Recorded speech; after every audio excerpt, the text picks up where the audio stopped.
Maoist పార్టీపై నిషేధం ఎత్తివేయాలి. అడవుల్లో ఉన్న మిగతా వాళ్ళు ఆయుధాలు వదిలి లొంగిపోయేలా కృషి చేస్తాం. మాజీ మావోయిస్టు దేవ్జీ పార్టీకి మల్లోజుల ఆశన్న తీరని ద్రోహం చేశారు.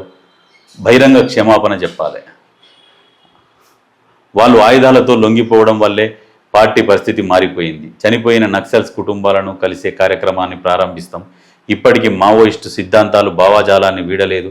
ఎన్నికల్లో ప్రత్యక్షంగా పోటీ చేయడంపై ఇంకా నిర్ణయించలేదని వెల్లడి. ఎవరు దేవ్జీ అంటుండు. దేవ్జీ ఏమంటుండంటే ఇక్కడ లొంగిపోలేదు, మేము అరెస్ట్ అయినాం దేవ్జీ అంటుండు. హిడ్మాది బూటకపు ఎన్కౌంటర్, అది హిడ్మాది బూటకపు ఎన్కౌంటర్ అనేది మరి లోకమంతా అదే అంటారు. దీనికంతా కారకులు ఎవరు? మావోయిస్టు పార్టీ పోలిట్ బ్యూరో మాజీ సభ్యుడు దేవ్జీ తాము పోలీసుల ఎదుట లొంగిపోలేదని అరెస్టు చేశారని మావోయిస్టు పార్టీ మాజీ కేంద్ర కమిటీ సభ్యుడు మాజీ polit bureau member Tippiri Tirupati alias Devji అన్నారు. ఫిబ్రవరి 24న డీజీపీ సమక్షంలో నిర్వహించిన లొంగుబాటు కార్యక్రమం అనంతరం శుక్రవారం తొలిసారిగా పలువురు మీడియా ప్రతినిధులతో ఆయన ప్రత్యేకంగా మాట్లాడారు. తాము అజ్ఞాతం నుంచి ప్రత్యక్ష ప్రజా సేవలోకి వచ్చామని, ఇది ముమ్మాటికి లొంగుబాటు కాదని స్పష్టం చేశారు. లొంగిపోలేదు, జనజీవనంలోకి వచ్చినాం, ప్రజలతోని కలిసి ప్రజా సమస్యల మీద పోరాడతాం, ప్రత్యక్ష రాజకీయాల్లో పాల్గొని చూస్తాం. మా భవిష్యత్తు ఏందనేది ప్రజల ముందు పెడతాం.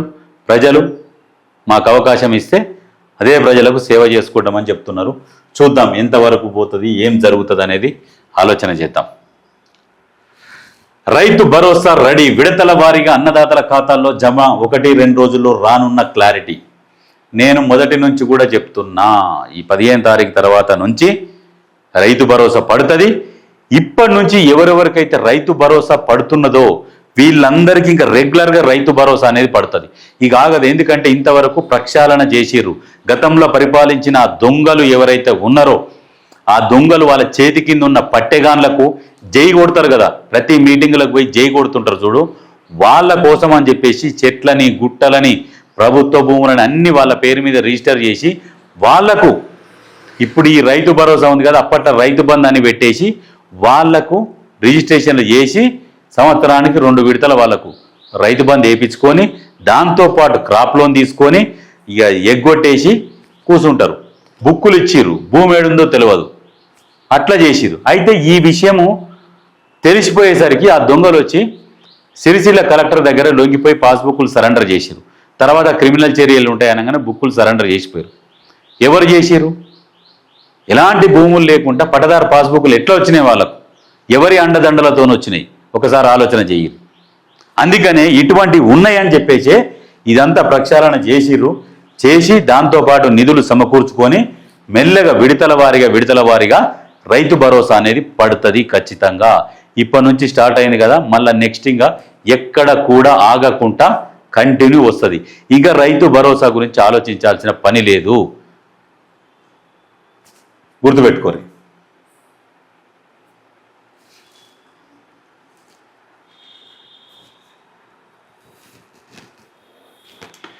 కల్తీ ఫుడ్ కేసుల్లో ఫైన్లతోనే సరి, ఒకరొకరి పైన క్రిమినల్ కేసులు లేవు, లైసెన్సుల రద్దీ లేదు. 2024-25 రాష్ట్ర వ్యాప్తంగా రద్దయింది కేవలం ఒక్కటే లైసెన్స్. కోర్టులకు ల్యాబ్ రిపోర్టులు, పక్కా సాక్ష్యాలు సమర్పించట్లే. దేశవ్యాప్తంగా మిగతా రాష్ట్రాల్లో 100లో కేసులు, జైలు శిక్షలు. మన దగ్గర ఫుడ్ సేఫ్టీ ఆఫీసర్ల అవినీతితోనే కేసులు బుక్కు కావడం లేదనే ఆరోపణలు. నిజంగా ప్రభుత్వానికి ఒక చిన్న విన్నపం, ఈ ఫుడ్ ఇన్స్పెక్టర్స్ కావచ్చు, వీళ్ళందరూ ఏం చేస్తున్నారంటే లాలూచి పడుతున్నారు, కేసులు లేకుండా చేస్తున్నారు. నేను స్వచ్ఛందంగా చాలా చూసిన. మొన్న రైడ్ చేస్తారు, బొద్దింకలు ఉన్నాయి, పురుగులు ఉన్నాయి, అవి ఉన్నాయని రైడ్ చేస్తారు. వాని దగ్గర 20-30 వేలు తీసుకుంటారు, కథం మళ్ళీ ఓపెన్, మళ్ళీ అయ్యే పురుగులు వాని దగ్గర ఉంటాయి. వాడు 20,000-30,000 ఆల్రెడీ ఇచ్చిండు కదా. ఇక ఇచ్చినప్పుడు మళ్ళీ వాళ్ళు వచ్చారనుకో, ఆ మేడం నమస్తే మేడం వచ్చారా అని మళ్ళీ ఒక 5,000-10,000 మళ్ళీ చేతులు పెడతారు సంవత్సరానికి ఒకసారి.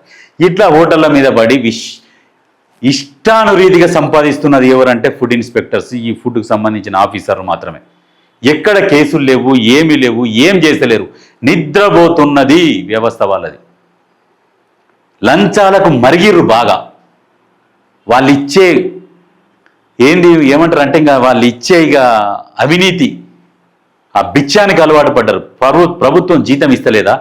వాళ్ళ దగ్గర పైసలు తీసుకుంటాం సిగ్గు ఉండాలి. ప్రజల ప్రాణాలు తాకట్టు పెట్టి వాళ్ళు ఇచ్చే బిచ్చాలకు ఇట్లా చేయి జాపి పైసలు అడుక్కొని ఎలాంటి చర్యలు లేవు. ప్రజల ఆరోగ్యం ఏమో ఖరాబ్ అయి వస్తుంటే ఇక ఈ దరిద్రులు ఏమో పుణ్యానికి పనిచేస్తున్నాం అన్నట్టుగా పైసలు అడుక్కుంటారు హోటళ్ళ కాడ,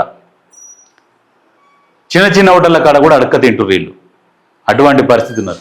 ప్రభుత్వం ఖచ్చితంగా ఈ ఫుడ్ ఇన్స్పెక్టర్స్, ఈ ఫుడ్కు సంబంధించినది, ఈ కమిషనర్స్ కావచ్చు, దానికి సంబంధించిన టోటల్ వింగ్ను ఒకసారి సమావేశం ఏర్పాటు చేసి పని చేస్తే చెయ్యరు, లేకుంటే వాళ్ళని తీసుకుపోయి వేరే పనికన్నా పెట్టరు. చెకింగ్ అవసరం లేదు, ఆ బాధ్యత పోలీసు వాళ్ళకి అప్పచెప్పినా బాగుంటుంది.